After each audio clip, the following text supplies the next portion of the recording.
I woke up this morning, took a deep breath of CO2 contaminated air, and sensed an air of despair in our mass media and in our public officials.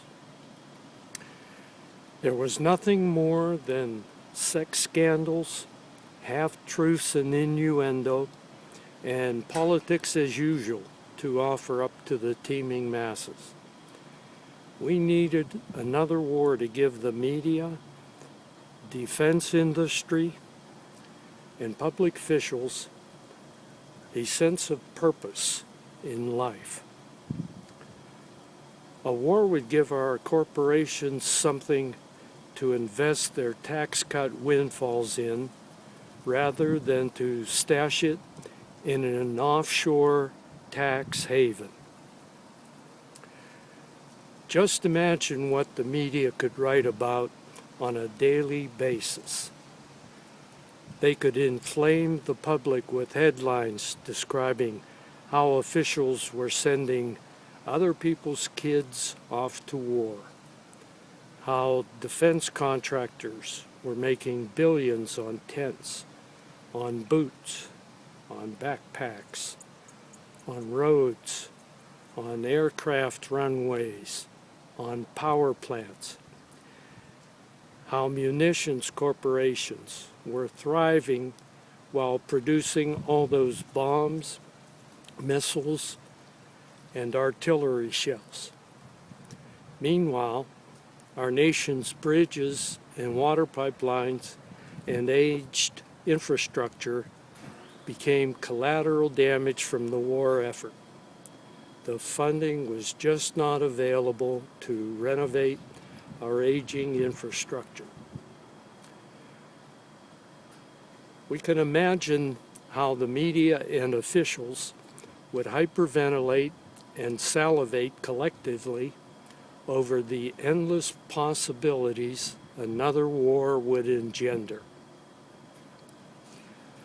Our officials could come up with newly coined demon monikers such as Injun, Nazi, Chink, Jap, Ruski, Muslim, Camel Jockey, Goop, or Fascist. Other officials could come up with rallying cries such as, "Let's turn X country into a parking lot. Let's bomb X country into the Stone Age. Let's thin out the herd." We would not want the military to feel slighted, so I'm sure the media could accuse them of fomenting war so as to test some new high-tech toys and to reinvigorate the enlisted ranks with new experiences. The senior ranks could then pass this experience on to new recruits and allow them to fill their roles as collateral damage from mistakes, bad decisions, and pure bad luck. There is something important to take away with you from all of my ramblings.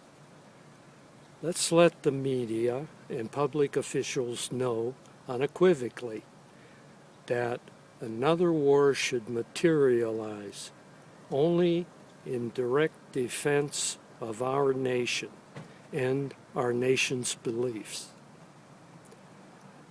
Let's not let officials or fear-mongering stampede us into another war of dubious purpose.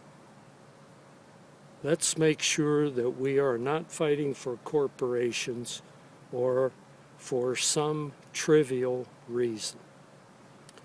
Our young people are resources, valuable resources, not to be squandered on a political whim.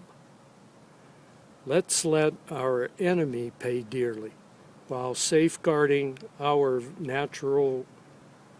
valuable resources from becoming collateral damage.